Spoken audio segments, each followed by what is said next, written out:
তারপর 1-3-2005 এর অনুযায়ী স্বর্ণ অলঙ্কারের দাম 22 ক্যারেট স্বর্ণ হলো 1,48,342 টাকা।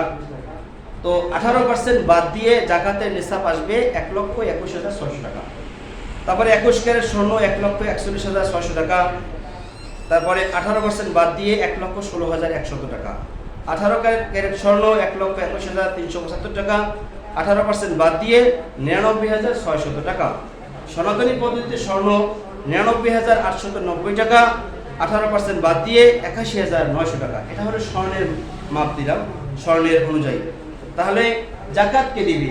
এত টাকা হইলে জাকাত দিবে না, জাকাত দিবে 52.5 তোলা রূপা অর্থাৎ অথবা 7.5 তোলা স্বর্ণ যদি কোনো ব্যক্তির কাছে বিদ্যমান থাকে সেই জাকাত দিবে। তোলা মানে কি?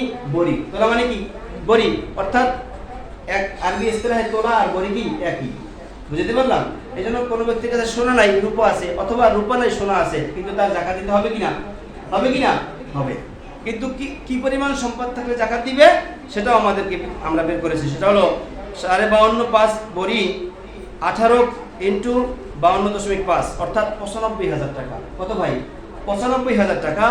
1800 টাকা করে আমরা বড়ি বের করেছি, রূপার বড়ি। কিসের বড়ি? রূপার বড়ি। তা 1800 টাকা করে রূপার বড়ি হলে যে 52.5 ইন্টু দিয়ে দিলে আমাদের সমান আসে 95,000 টাকা। কত টাকা ভাই? 95,000 টাকা সমপরিমাণ। ভালো করে মাসালা বুঝবেন। 95,000 টাকার সমপরিমাণ কোনো ব্যক্তির কাছে সোনা, রূপা অথবা ব্যবসায়িক মাল অথবা অন্য কোনো টাকা পয়সা বিদ্যমান যদি কোনো ব্যক্তির কাছে গত রমজান থেকে নিয়ে এই রমজান পর্যন্ত থাকে, তাহলে ওই ব্যক্তির মাল থেকে জাকাত দিতে হবে, জাকাত দিতে হবে, জাকাত দিতে হবে। বুঝতে পারলাম? বুঝছেন কি বলছি? যে কোনো ব্যক্তির কাছে 95,000 টাকার টাকা অথবা সমপরিমাণ স্বর্ণ অথবা সমপরিমাণ রূপা অথবা সমপরিমাণ ব্যবসায়িক মাল মজুদ আছে গত রমজান থেকে নিয়ে এই রমজান পর্যন্ত, তাহলে ওই ব্যক্তির উপরে জাকাত দিতে হবে, জাকাত দিতে হবে, জাকাত দিতে হবে। হ্যাঁ, এই টাকাটা যদি তার কাছে থাকুক বা না থাকুক, হাতেও থাকতে পারে, ব্যাংকেও থাকতে পারে, অথবা কোনো ডিপোজিট কোনো জায়গায় থাকতে পারে, তারপরে ওই ব্যক্তির উপরে জাকাত দেওয়া আবশ্যক এবং ফরজ। বুঝতে পারলাম মাসালা? এখন হুজুর আমার টাকা তো কাছে নাই, টাকা আমি জমিতে লাগাই দিছি, আছে না? জমি কিনা পুরোট রেখে দিছে, আপনি কি স্যার? না স্যার, হবে না। ওই জমির বর্তমান রেট অনুযায়ী আপনি গুণ দিবেন, যত টাকা আসবে ওই টাকা আপনার সমপরিমাণ হিসাব করে আপনার জাকাত প্রদান করতে হবে। এটাই ইসলাম, এটাই মাসালা।